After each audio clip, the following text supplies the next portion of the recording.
Hello everyone. सो ये next lecture है हमारा डिफरेंशियल इक्वेशन का, जिसमें हम complementary function and particular integral discuss कर रहे थे। सो इस एग्जांपल में जो मैं अभी करवाने वाली हूँ उसमें आपका जो क्यू फंक्शन होगा वो जीरो होगा। तो इस केस में देखते हैं किस तरीके से करेंगे। सो क्वेश्चन इज, जो पावर है वो 4 है, या सॉरी ऑर्डर बोल लो 4 है, माइनस a⁴y=0। सो यहाँ पर अब जो हमारा फंक्शन है, क्यू फंक्शन है, वो इस साइड जीरो है। सबसे इम्पॉर्टेंट बात, ऐसे क्वेश्चंस में जिसमें आपको लेफ्ट हैंड साइड जीरो मिलता है, या फिर आप यूँ बोलो कि जो क्यू फंक्शन है वो जीरो मिलता है, उस केस में हमें कभी भी पर्टिकुलर इंटीग्रल नहीं मिलता। उसका रीजन क्या है कि हम इस तरीके से लिखते हैं, एफ ऑफ डी यहाँ पर लिखते हैं और क्यू फंक्शन हम यहाँ पर लिखते हैं। जब वो जीरो है यहाँ पर, जब हम वैल्यू जीरो पुट करेंगे तो ये सारा पर्टिकुलर इंटीग्रल वो जीरो बन जाएगा। तो उस केस में पर्टिकुलर इंटीग्रल नहीं होता, सिर्फ कॉम्प्लीमेंट्री फंक्शन होता है। और जब आप जर्नल सोल्यूशन निकालते हैं इन दोनों को ऐड करके, तो उसमें सिर्फ हम कॉम्प्लीमेंट्री फंक्शन को इंक्लूड करते हैं। तो यहाँ पर आ जाते हैं। अब हमें कॉम्प्लीमेंट्री फंक्शन निकालना है। उसके लिए ये m⁴ minus a⁴ and this is equals to 0। अब यहाँ पर ये जो टर्म है उसको हम शिफ्ट कर देते हैं इस साइड। तो यहाँ पर हो जाएगा a⁴। तो अब मैं यहाँ पर प्लस माइनस a⁴, मतलब जो इसको इस तरीके से लिख सकती हूँ, ये स्टेप इस तरीके से देखो, ऐसे लिख सकती हूँ यहाँ पर, क्योंकि ⁴ है तो स्क्वायर का स्क्वायर, ठीक है। देन यहाँ से ये जो स्क्वायर था वो मैंने इस साइड शिफ्ट कर दिया, तो ये क्या हो जाएगा, प्लस माइनस a⁴, ठीक है। तो अभी भी स्टिल m² यहाँ पर है, तो m² this is equals to, तो प्लस माइनस दिस, ठीक है। तो a²। अब यहाँ पे फिर से हम जब शिफ्ट करेंगे m की वैल्यू निकालने के लिए, तो हमें मिलेगा प्लस माइनस इसके अंदर, और यहाँ पर फिर से प्लस माइनस, ठीक है, a²। यही होता है, जो टर्म होती है उसमें हम plus minus whole under root लगा देते हैं। यहाँ पर जो डिग्री है वो 4 है, इसका मतलब हमें 4 रूट्स मिलेंगे m के, ठीक है। तो यहाँ पर अब हम देखते हैं m इज इक्वल्स टू, पहला हम ले लेते हैं प्लस माइनस a2, ओके, कि यहाँ पर प्लस माइनस है तो सबसे पहले मैं इस तरीके से लिख लूँ यहाँ पे। देन ये स्क्वायर है यहाँ पर ये, then minus plus minus a², इस तरीके से। Then m is equals to, यहाँ पर आप देखोगे तो एक बार प्लस a² है, एक बार माइनस a² है। जब भी माइनस हमारा अंडर रूट के अंदर होता है तो उसमें हम आयोटा ले लेते हैं। तो एक केस में हमें यहाँ पर आयोटा मिलेगा और एक केस में हमें यहाँ पर आयोटा मिलेगा। तो यहाँ से प्लस माइनस a रूट निकल कर आ रहा है, प्लस ये a² है, तो मैं यहाँ से a² को जब स्क्वायर रूट से हटाऊंगी तो मुझे a मिल जाएगा। तो प्लस a और यहाँ से प्लस a, तो प्लस माइनस a मिलेगा, प्लस से यहाँ पे नेगेटिव लग जाएगा तो प्लस माइनस a। देन एक यहाँ पर भी ये जो नेगेटिव है इसके अंदर वो आयोटा बनाएगा, देन यहाँ पर भी नेगेटिव अंदर है वो आयोटा बनाएगा, देन प्लस माइनस फिर से है, so plus minus iota a, ठीक है। ये हमारे रूट्स निकलेंगे, टोटल 4 रूट्स निकलने चाहिए तो 4 रूट्स निकलेंगे। ये इसको आप इस तरीके से भी कर सकते हैं, फिर से आप इसको स्प्लिट करके लिख लो। तो मैंने लिख दिया सबसे पहले plus a², then plus minus a², this will be plus a, this will be plus, और नेगेटिव है सो आयोटा a। देन इसके लिए सेम हम लिख सकते हैं यहाँ पर minus plus a², then comma minus negative का a², देन ये हो जाएगा आपके पास माइनस का a, और ये हो जाएगा नेगेटिव, अंदर है स्क्वायर रूट के तो नेगेटिव ये, ठीक है। सो वही मैंने लिखा हुआ है प्लस माइनस a, ये रहा प्लस माइनस आयोटा a, ठीक है। तो ये आपका CF यहाँ से निकलेगा, मतलब रूट्स यहाँ से निकलेंगे, तो इसकी हेल्प से हम CF बनाएंगे।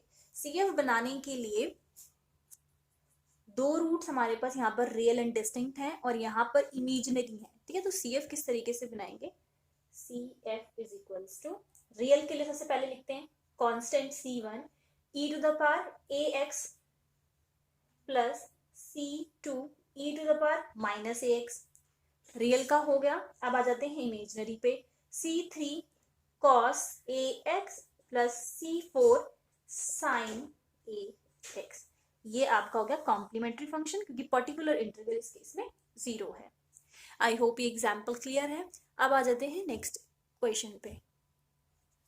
नेक्स्ट क्वेश्चन है d square by dx square minus Y is equals to 2 plus 5x। तो इस केस में हम सबसे पहले CF निकालते हैं ऑक्सिलरी इक्वेशन की हेल्प से।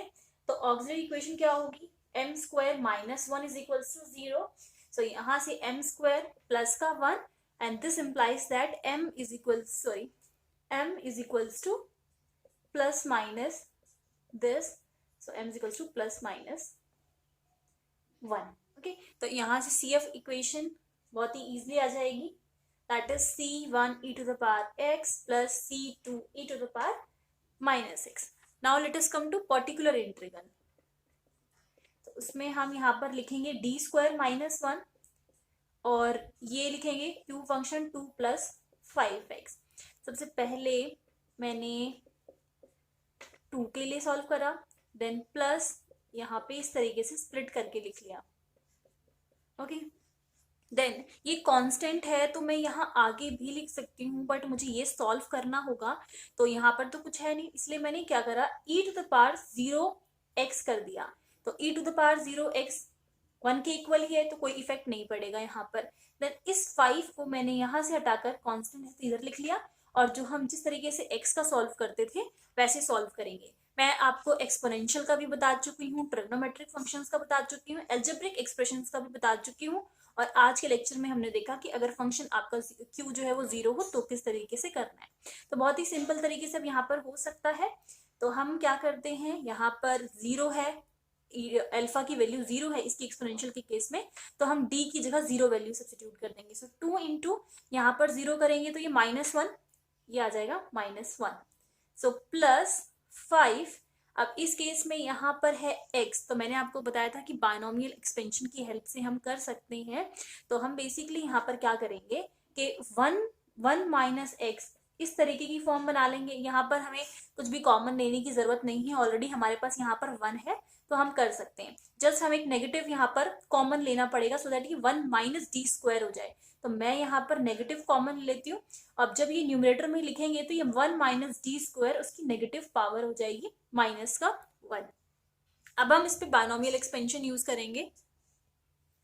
सो -2 -5, इसमें जब बायनोमियल एक्सपेंशन यूज होगा तो ये हो जाएगा आपके पास 1, नेगेटिव है तो सारे प्लस में चलेंगे, ये हो जाएगा आपके पास डी स्क्वायर, देन इसका स्क्वायर होगा 4 हो जाएगा, and so on till x।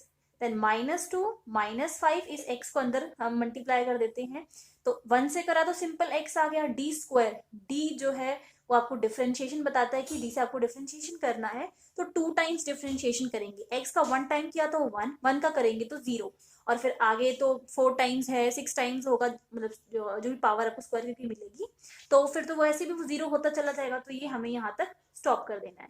So final answer will be -2 -5x।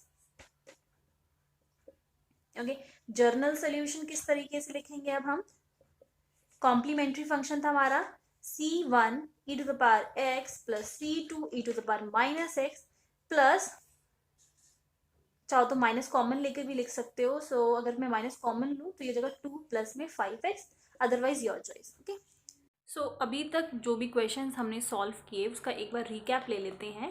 सबसे पहले लेक्चर में मैंने आपको बताया था कि जो आपका right hand side Q portion है, क्यू अगर फंक्शन आपका कोई भी एक्सपोनेंशियल हो, ठीक है, तो आपको क्या करना है, या इस टाइप में होगा तो ये जो अल्फा होगा, एक्स का जो भी कोएफिशिएंट है, सो 1 या फिर कुछ भी जो भी वैल्यू है वो हम डी के प्लेस पे पुट कर देते हैं, D is equals to alpha. Second मैंने आपको बताया था इफ क्यू जो फंक्शन है वो आपका कोई भी ट्रिग्नोमेट्रिक फंक्शन है, ठीक है, साइन कॉस, तो आपको क्या करना है, ये ए एक्स इस फॉर्म में लिख लेते हैं। यहाँ पर जो एक्स का कोएफिशिएंट होगा ए, ठीक है, तो हम क्या करते हैं D is equals to -a² put करते हैं।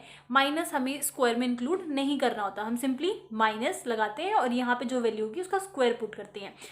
डी स्क्वायर में, डी में नहीं डी स्क्वायर में, कहीं पर भी आप ये वैल्यू डी में सब्स्टिट्यूट नहीं कर सकते।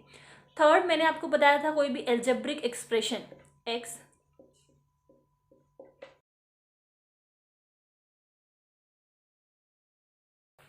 एक्स भी हो सकता है, एक्स की कुछ पावर भी हो सकती है, square cube and so on. Then मैंने अभी आपको बताया इफ़ क्यू आपका ज़ीरो हो तो कोई भी पर्टिकुलर इंटीग्रल नहीं होता है। फिफ्थ मैंने आपको बताया था कि अगर आप कोई भी वैल्यू, जो भी हम ऊपर में हमने डिस्कस किया, वो आप वैल्यू सब्स्टिट्यूट करते हो और जो आपका डिनोमिनेटर पोर्शन है वो ज़ीरो बन जाता है तो हम वैल्यूज़ को पुट नहीं कर सकते। उसके लिए हमने क्या किया था, एक्स बाय, अगर यहाँ पर जो भी आर है तो आर फैक्टोरियल, ये मल्टीप्लाई करते हैं एंड सिंपली जो भी टर्म ज़ीरो बन रही थी उसको हटाकर हम ये लिख देते हैं उसकी जगह पे, ठीक है। तो ये कुछ मेथड्स हमने डिस्कस किए हैं लास्ट की कुछ वीडियोस में।